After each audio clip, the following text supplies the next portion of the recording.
Muito bem. Olá, você que está me assistindo. Seja muito bem-vindo a mais um dos nossos vídeos. Esse vídeo ele é o primeiro vídeo da nossa aula, que nós vamos tratar um pouco sobre corpos. Não muita coisa, né?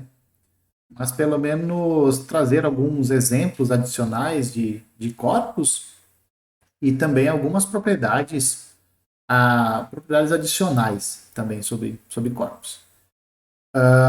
Vamos trazer também uma forma de você criar corpos finitos a rodo, tá? Com a quantidade, praticamente com a quantidade de elementos que você quiser. Não vai dar com a quantidade de elementos que você quiser, mas dá uma boa quantidade de corpos finitos que nós podemos construir a partir do resultado que nós temos e que nós vamos apresentar para vocês, tá? E para finalizar também, vamos finalizar esse vídeo mostrando que todo domínio de integridade finito acaba sendo, na verdade, um corpo. Tá? Então, esses são os principais tópicos desse vídeo, tá certo? Nós vamos complementar a aula, ela vai ser complementada com mais um vídeo que vai vir na sequência, né? Que nós vamos tratar sobre o corpo das frações de um domínio de integridade. Tá? Então, nós vamos aprender a construir corpos a partir de um domínio de integridade. Tá certo? Muito bem, então vamos começar. Né? Então, como eu já falei para vocês, apresentar alguns exemplos adicionais, algumas propriedades e também algumas construções de corpos finitos. Tá certo? Muito bem. Bom, nós já conhecemos três corpos, né, que são os racionais, os reais e os complexos, com as operações usuais. Né, são anéis comutativos com identidade em que todo elemento não nulo ele tem um elemento inverso. Tá certo? Esses corpos são os três corpos mais conhecidos, eventualmente os mais utilizados, enfim, tá? Então, corpos bem conhecidos. Nós também vimos naquela aula sobre de, exemplos de anéis, né? Que no conjunto dos números reais você pode redefinir a adição e a multiplicação, ou seja, você pode munir o conjunto dos números reais com duas novas operações. A adição ela é dada por essa lei aqui, né? Então a nova soma de A e B é A mais B mais 1. Essa soma que aparece aqui, essa operação de adição que aparece aqui no lado direito, é aquela operação usual de números reais. E essa aqui é a nova operação de adição de números reais. Né? Então, você usa a operação de adição antiga, quer dizer, a antiga não, a usual, para definir uma nova operação de adição aqui. Você pode se perguntar o que acontece se você trocar 1 por 2, por 3, por 4. Você pode fazer esse tipo de questionamento, né? Ou seja, você pode, a partir dessa forma como nós definimos aqui, se perguntar, posso definir outras, de modo a continuar dando anel? E a multiplicação ela é dada da seguinte forma, né? O novo produto, né? O produto de A por B, para definir o novo produto, você usa o produto usual, a multiplicação usual e também a adição usual. Então você usa essas duas operações para definir um novo produto. Aqui, uma nova operação de multiplicação de números reais. Então a multiplicação de A por B vai ser dada assim: A vezes B, da forma usual, mais A mais B. Aqui o A e essa adição aqui é na forma usual, não é essa aqui de cima. Tá? Então com essas duas operações aqui, nós mostramos que isso na verdade é um corpo. Os reais com essa operação, ele é um corpo, ele é um anel comutativo com identidade. Todo elemento nós mostramos também que o elemento nulo, né, o elemento zero aqui, o elemento neutro da adição é o menos 1. Né? E aqui eu coloquei o inverso de A pertencente aos reais, aqui na verdade é o A diferente de menos 1, tá certo? Que é o nosso zero. O menos 1 faz o papel de zero aqui nessa nova adição que nós definimos. Tá? Então, o inverso de um elemento diferente de menos 1, ele é dado por essa fórmula aqui, menos A sobre A mais 1. Aqui você pode perceber que o A tem que ser diferente de menos um, porque aqui você está trabalhando com a operação usual de divisão nos reais. Então não tem jeito. Isso daqui tem que ser, o A tem que ser diferente de menos um para que essa fração aqui faça sentido. Tá certo? Então, o conjunto dos números reais com essa nova operação, com essas duas novas operações aqui, acaba sendo um corpo. Nós também vimos que se você pega D, um número inteiro livre de quadrados, então o Q raiz de D, que é o conjunto formado por esses elementos aqui, ó, A mais B vezes a raiz de D, com A e B racionais, nós vimos que isso é um anel comutativo com identidade. A identidade, por sinal, era 1 mais 0 raiz de D. Né? Comutativo acaba sendo, porque isso aqui é um subconjunto dos números racionais, aqui você opera da mesma forma que você opera com números racionais, etc. Nós vimos que isso é um domínio de integridade, né? Um anel comutativo com identidade, onde o produto de dois elementos não nulos acaba sendo um elemento não nulo. Mas é mais do que isso é um corpo. O inverso do elemento dessa forma, A mais B raiz de D, o inverso dele, claro, um elemento não nulo, né? Um elemento não nulo. O zero nós já vimos também, que é 0 mais 0 raiz de D.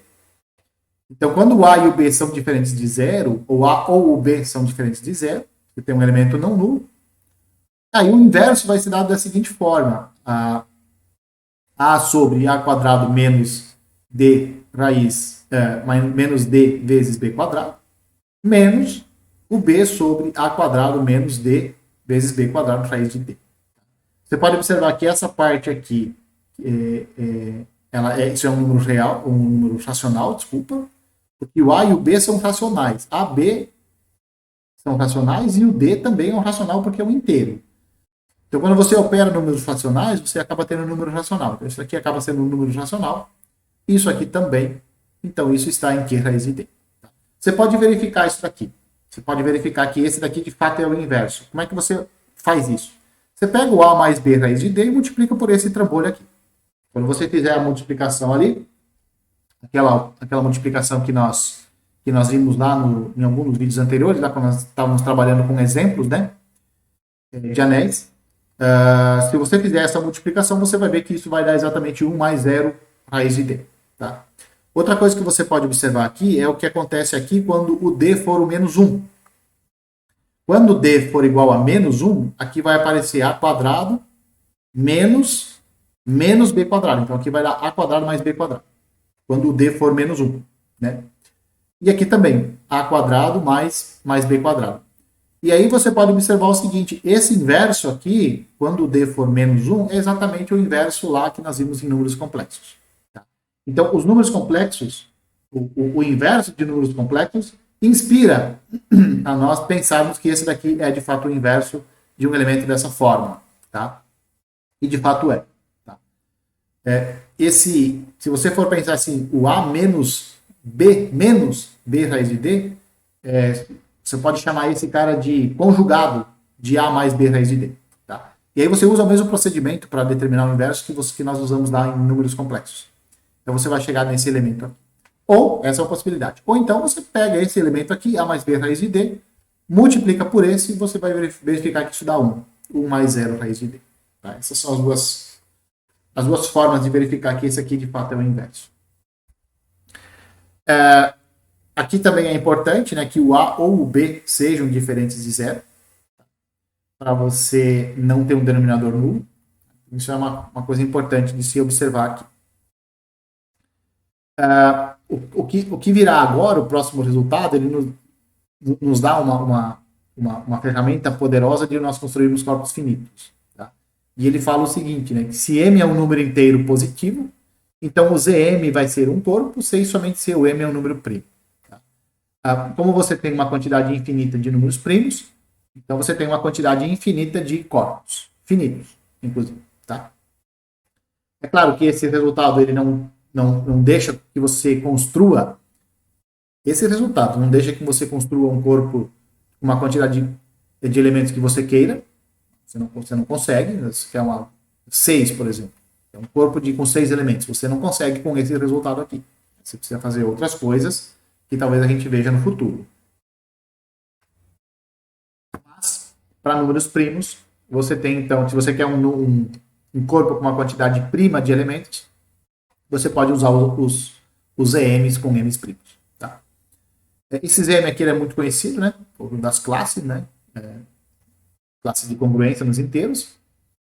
E nós vamos mostrar lá. Tá? Então vamos lá. Primeiro, nós vamos supor, vamos mostrar a ida, né?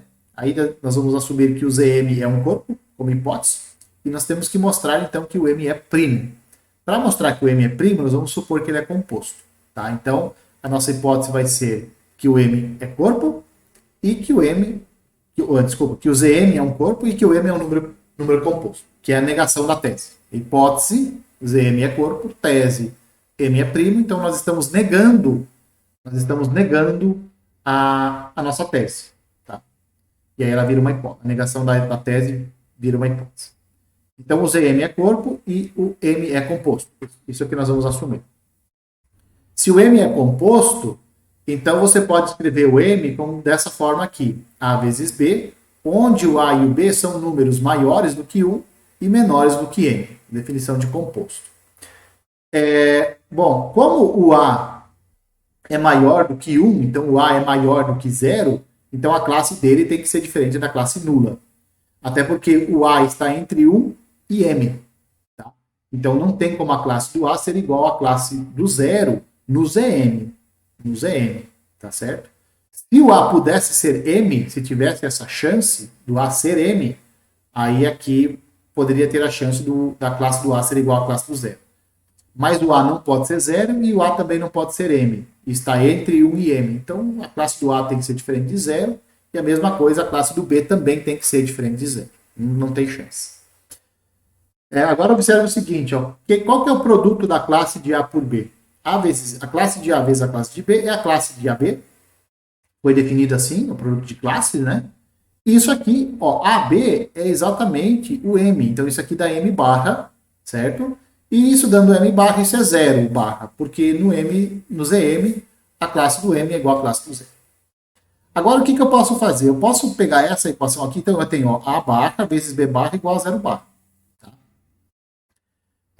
Como o A é diferente de 0, eu posso multiplicar, eu posso determinar quem é o seu inverso. Ele tem inverso. Como a classe do A é diferente da classe do 0, ele tem um certo inverso. Eu posso não saber determinar quem é o inverso, mas ele tem um inverso. E aí eu posso escrever assim, ó. O B eu posso escrever dessa forma, ó. A barra menos 1, operado com A, operado com B barra. Tá? Então isso daqui, sem nenhum mistério. Agora, isso daqui, como o A barra vezes o B barra é 0, então eu posso vir aqui e posso substituir. Tá certo? Olha, um elemento, num anel, né? Um elemento multiplicado pelo seu neutro aditivo, isso dá 0. Isso é uma propriedade de anéis que nós vimos lá atrás, uma das propriedades elementares de anéis que nós vimos. Por isso, por essas coisas que a gente vê essas propriedades básicas. Isso aqui então dá 0. Mas isso é um absurdo porque o B é diferente de 0. Tá? O B barra é diferente de 0. Então, por um lado, o B barra é diferente de 0, por outro lado, nós determinamos que o B barra é igual a 0, então nós temos um absurdo. Da onde veio o absurdo? Bom, se você for verificar, se você for voltar aqui, fazer a análise de trás para frente, item por item, né? De trás para frente, está tudo certo. Do segundo item até o quarto item aqui, tudo que nós fizemos está correto. A única coisa que nós fizemos e que nós não tínhamos certeza era se o M era composto. Na verdade, nós queríamos mostrar isso. Então, nós queríamos mostrar que o M é composto. Negando isso, quer dizer, nós queríamos mostrar que o M era primo, desculpa. Nós queríamos mostrar que o M era primo. Nós negamos isso, falamos que ele era composto e chegamos num absurdo. Então, M ser composto é uma sentença falsa. Isso não pode ser verdade. E se fosse verdade, como que de verdade você vai chegar em um absurdo? Não dá. Então, isso daqui, obrigatoriamente, é falso. Então, M composto é uma afirmação falsa. Se M composto é uma afirmação falsa, a negação disso é que é verdade. E a negação de M ser composto é M ser primo, já que o M é um número inteiro positivo, tá certo? Aqui, dá para assumir também que o m é maior que 1. Também não tem problema nenhum. Aliás, sim, o m tem que ser não só positivo, mas ele tem que ser maior do que 1. Tá? Se o m for igual a 1, isso aqui dá só o zero, e aí dá ponto. Bom, tudo bem aqui que o m tem que ser maior ou igual a 1, maior do que 1, e senão ele poderia ser esse Z1 aqui, né? Todo mundo estaria relacionado, seria só o zero. O Z1 é só o zero. E aí não dá certo.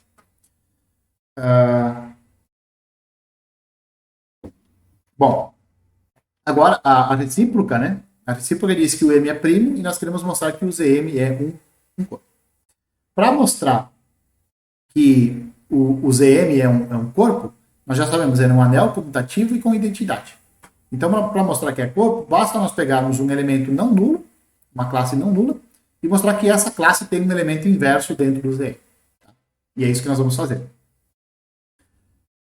Supondo, é claro, que o M é primo. Nossa hipótese fala que o M é um número primo. Aqui, de novo, estou dizendo que ele é positivo, mas eu quero que ele seja maior do que 1. Então vamos lá. Bom, como a classe do A está no ZM, né? Então eu posso supor que o A ele está entre 1 e M menos 1. Aqui eu coloquei N, mas é M. O N no teclado está do ladinho do M, eu devo ter digitado errado. Então aqui o A está entre 1 e o N menos 1, já que a classe do A é diferente de zero. Então eu posso assumir isso daqui. Eu não preciso, de fato, você não precisa assumir isso daqui, mas você pode. Dado uma classe, você pode pegar um representante dela com essa propriedade aqui. Bom, como o M é um número primo, e o A está entre 1 e M menos 1, então eles são primos entre si. O M e o A são primos entre si. E, portanto, o MDC entre eles acaba sendo 1, certo?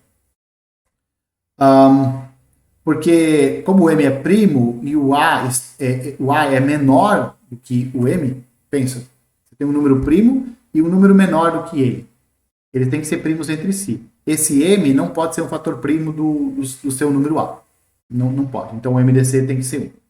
Como o MDC é 1, o que nos diz o teorema de Bezout? Que existem dois inteiros, R e S, tal que AR mais MS é igual a 1. Isso é o que fala exatamente o teorema de Bezout. Então, eu posso calcular a classe. A classe desse elemento aqui, AR mais MS, é igual à classe do 1. Mas a classe da soma é a soma das classes. Certo? Então, vai dar a classe do AR mais a classe do MS. Mais a classe do produto é o produto das classes. Então, aqui, quando eu vou calcular a classe, dos dois lados aqui, eu vou ter a classe do A vezes a classe do R, mais a classe do M vezes a classe do S. Isso é igual a 1, a classe do 1. Mas a classe do M é 0, porque nós estamos trabalhando no ZM. Então essa parte aqui, a hora que você calcular a classe, essa parte aqui vai desaparecer. Essa parte aqui vai desaparecer e vai sobrar só isso daqui. Moral da história, então, o A é inversível, porque eu peguei qualquer elemento dos meus ZM e encontrei um elemento cujo produto dá a classe do 1. Dá um bar, dá o elemento neutro da multiplicação, dá a identidade. Então, o A barra, de fato, ele é invertível. E esse R barra aqui que você encontra, que você determina lá pelo teorema de Bezout, esse cara é o inverso do R. Então, todo elemento não nulo do ZM, quando o M é primo, tem inverso. E eu ainda sei dizer quem é o inverso. Isso que é o legal. Eu vou lá no teorema de Bezout, escrevo o A e o M como uma combinação linear, né? Z linear, igual pelo teorema de Bezout, calculo as classes, essa parte aqui vai desaparecer na hora que eu calcular as classes, vai sobrar só isso daqui. Tá? Então eu sei determinar quem é o inverso de qualquer elemento do meu ZI. Provavelmente você já deve ter feito esse tipo de coisa lá quando você fez teoria dos números. Tá? Certamente em teoria dos números você vê esse tipo de situação aqui. Até porque lá, provavelmente, você estuda equações lineares envolvendo classes, né? E aí você tem isso daqui. Você acaba estudando invariavelmente esse tipo de situação. Essa demonstração, a primeira parte da demonstração, que é essa daqui, ela nos inspira ao seguinte resultado. O que é tão especial aqui? O que nós fizemos de tão especial? Olha só, aqui ó, em algum momento nós tínhamos a barra vezes b barra igual a 0 barra. Né? Aí nós usamos nós multiplicamos ambos os lados aqui, vamos pensar assim, que nós podemos multiplicar aqui ambos os lados dessa igualdade pelo inverso de A. Né? E aí multiplicando pelo inverso de A nos dois lados, aqui sobrou B, e aí nós continuamos. É isso que nós vamos utilizar agora para mostrar o seguinte, que todo o corpo é um domínio de integridade. Tá? Nós vamos usar, você vai ver, nós vamos usar exatamente a mesma ideia. Como que nós vamos mostrar como que nós temos que fazer para mostrar que um certo anel é um domínio de integridade? Nós temos que pegar dois elementos desse anel, multiplicar, supor que é zero, e tem que mostrar que um desses dois fatores aqui é zero. E essa é exatamente a definição de domínio de integridade. Se o produto de dois elementos é zero, então um dos dois elementos é zero. Ou, reciprocamente, o produto de dois... Ou, reciprocamente, não, né? Como que fala? A contrapositiva, né? A contrapositiva seria o produto de dois elementos não nulos é um elemento não nulo. Mas eu sempre prefiro usar essa. Se o produto de dois elementos é zero, é porque um dos dois fatores do produto tem que ser zero. E é isso que nós vamos usar aqui. É isso que nós vamos fazer. Então, vamos pegar dois elementos do nosso corpo, supor que o produto entre eles é zero. Temos que mostrar que o A ou o B é zero. Se o A for zero, acabou a demonstração. É assim que você mostra um ou. Né? Porque AB igual a zero implica A igual a zero ou B igual a zero. Se o A for zero, acabou a demonstração e o K vai ser um domínio de integridade. Caso contrário, vamos supor então que o A não é zero. Se o A não é zero, nós temos que fazer contas e chegar que o B é zero. É isso que se faz quando você está demonstrando um ou.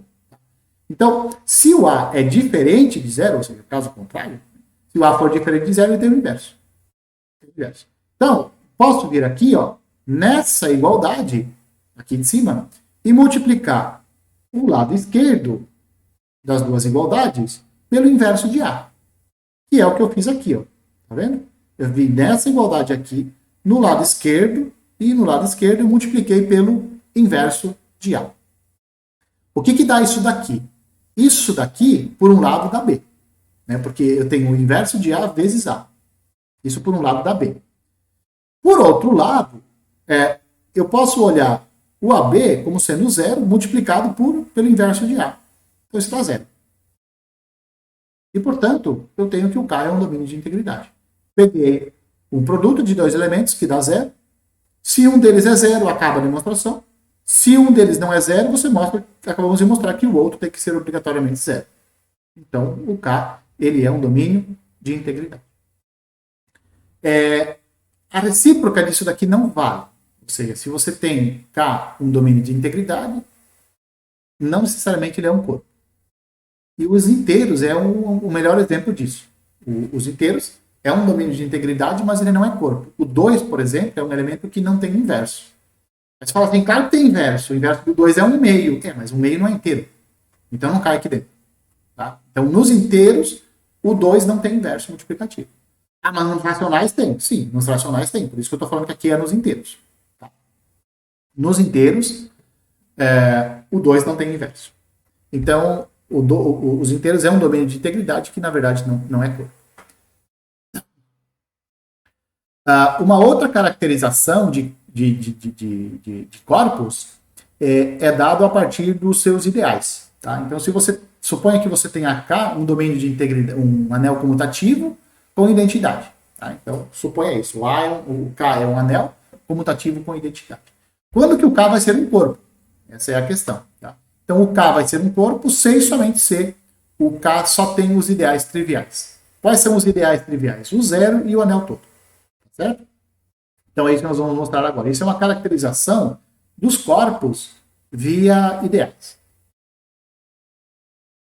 Ideais que nós já estudamos um pouco nas aulas anteriores, né? Nos vídeos anteriores. Bom, vamos lá então. Vamos mostrar a ida. Na ida, vamos supor que o K é um corpo. E o que eu quero mostrar? Eu quero mostrar que o K só tem dois ideais, que são os triviais, o zero e o corpo todo. Tá? Então, eu vou supor que o K é corpo e eu vou considerar dentro dele um ideal não nulo. Vou considerar um ideal não nulo. Se eu quero mostrar que só tem dois ideais, eu preciso mostrar que esse ideal é o corpo todo, é o anel todo. Tá? Esse é o objetivo.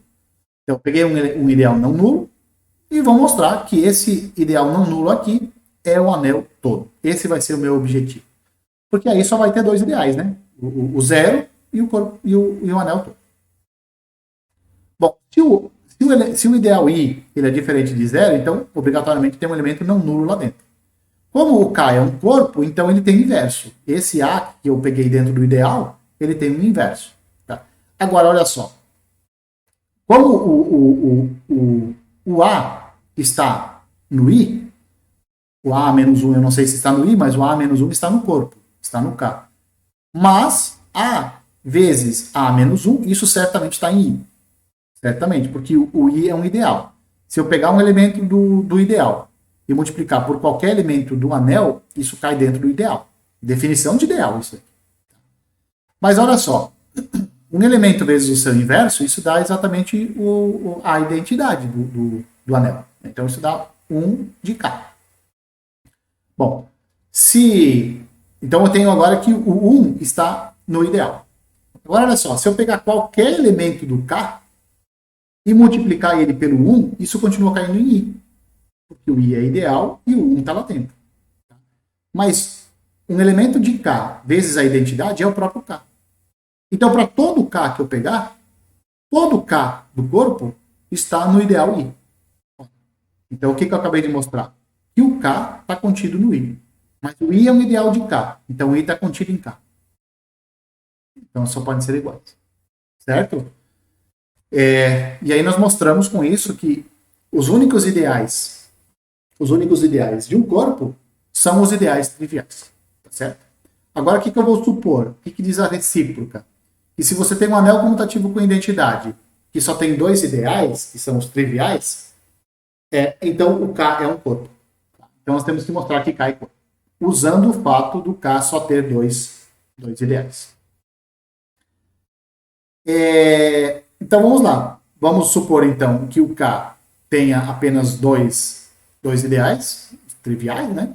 O zero e o corpo todo, o anel todo, né? Quero mostrar que esse anel é corpo. E vou pegar um elemento lá dentro que seja um elemento não nulo. Eu quero mostrar que esse elemento tem inverso. É isso que eu quero mostrar. Então, como que nós vamos fazer isso?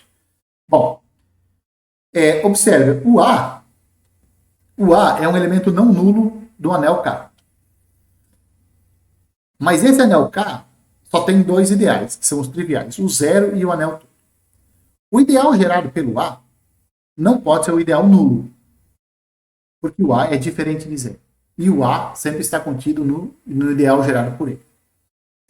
Então, o ideal gerado pelo A só pode ser o corpo todo. Não pode ser o zero.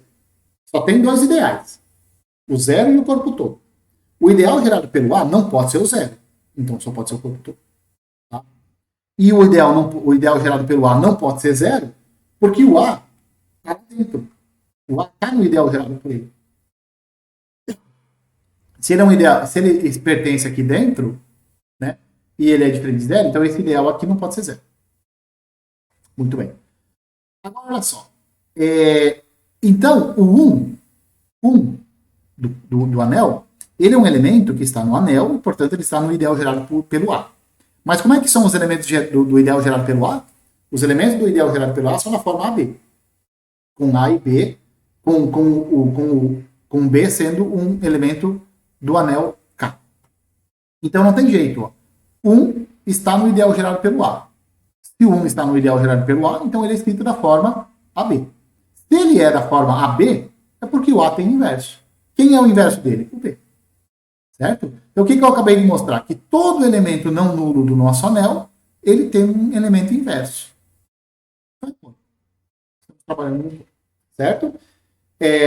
Então agora, a partir desse momento, se você quiser, toda vez que você for encontrar um anel comutativo com identidade, procure os ideais dele. Se só tiver 2 ideais, você pode contar, esse cara é um corpo. Certo? Ou reciprocamente, né? Se você encontra um corpo, você pode falar para esse cara, ó, você só tem 2 ideais, que são os triviais, o zero e o corpo todo. Certo? Então você tem essa duplicidade, essas duas implicações ali, essas duas possibilidades. Certo? Bom, vamos então ao nosso último slide, a nossa última proposição. Coloquei demonstração aqui, aqui é proposição. Todo domínio de integridade finito é um corpo. E agora vamos à demonstração disso. Tá? Então, vamos pegar D, um domínio de integridade que seja finito. O que é um domínio de integridade? Domínio de integridade é um anel comutativo com identidade que tem a seguinte propriedade. Se o produto de 2 elementos é zero, é porque um dos 2 elementos tem que ser zero. Se A vezes B é zero, então A é zero ou B é zero. Tá? Então, nós estamos supondo isso tudo e, além disso, o fato do D ser finito. Então, anel comutativo com identidade finito em que o produto de 2 elementos não nulos é não nulo. Beleza. Vamos pegar um elemento D, que esteja no elemento Dzinho do nosso domínio, e vamos supor que ele é diferente de zero. Tá. Por que nós estamos fazendo isso? Porque eu preciso mostrar que esse D é um corpo. Como ele já é um anel comutativo e com identidade, basta eu mostrar que todo elemento não nulo tem inverso. Então, por isso que eu estou pegando esse Dzinho aqui, um elemento não nulo. Eu vou mostrar que ele tem inverso. Certo? Bom, para isso eu vou usar uma função. Qual função? Essa daqui. Ó. Eu chamei ela de f com piercing D. Porque ela vai depender do D. Mudou o Dzinho, vai mudar a função também. O que essa função fd aqui, o que ela faz? Ela pega cada elemento do nosso domínio e leva no elemento D vezes x. Leva no múltiplo de D, pelo x. Tá certo? Então é isso que nossa função faz. Ela pega cada elemento e leva ele no dx. Esse elemento D aqui, ele é fixo, mas ele é arbitrário. Eu posso escolher do jeito que eu quiser, mas uma vez escolhido, eu vou trabalhar com ele para sempre. E esse D é diferente de zero. Para sempre, que eu falo, para sempre aqui na nossa demonstração. Então vamos lá. Primeiro, vamos mostrar que essa fd aqui, que é essa função, ela é uma função injetora. O que eu tenho que fazer então? Pego 2 elementos, x e y, e suponho que as imagens são iguais. Eu preciso mostrar que o x é igual a y. É isso que eu preciso mostrar para mostrar que a função é injetora. Então eu peguei lá. A f aplicada em x é igual a f aplicada em y. O que dá isso daqui? O lado esquerdo dá d vezes x, o lado direito dá d vezes y. Bom, se esses 2 elementos são iguais, é porque essa diferença aqui dá zero lá no nosso domínio. Posso colocar o d em evidência e vou ficar com d vezes x menos y igual a zero. Mas o d, ele é um domínio de integridade. Como ele é um domínio, e eu tenho o produto de 2 elementos dando igual a zero, é porque um dos 2 elementos tem que ser zero. Ou o d é zero, ou o x menos y é zero.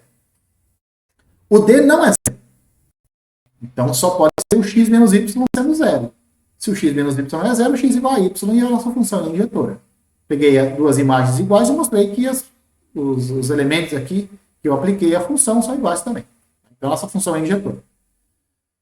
Como nós temos uma função injetora de um conjunto finito em outro conjunto finito, obrigatoriamente ela também é sobrejetora. E, portanto, isso aqui é uma função bijetora. Mas o que me importa é a sobrejetividade. Isso daqui, como é injetor, é uma função sobrejetora. Se ela é uma função sobrejetora, é porque a identidade do domínio é a imagem de alguém. Existe alguém que é levado na identidade do domínio. Não tem jeito, a função é sobrejetora. Tá? Então, f de x acaba sendo igual a 1. Mas quem é d aplicado em x? É o dx. Ó, o que eu acabei de mostrar? Acabei de mostrar aqui todo elemento não nulo, multiplicado por alguém, é igual a 1. Ou seja, o d é invertível. Se o d é invertível, o dzão é corpo. Tá? Então, não tem jeito. Todo domínio de integridade finito, ele acaba sendo um corpo. Como você pode observar aqui, nós chegamos ao slide 9 de 9. Com isso, nós encerramos essa primeira parte da nossa aula, né? São 35 minutos. E na sequência, no vídeo seguinte, nós vamos mostrar, então, como que nós podemos construir um corpo a partir de um domínio de integridade. Certo? Esse corpo nós vamos chamar de corpo de frações. E o que essas frações têm a ver com os racionais. Tá certo? Isso que nós vamos tentar explorar no próximo vídeo. Beleza? Então, um abraço a todos e espero que vocês me vejam nos próximos vídeos.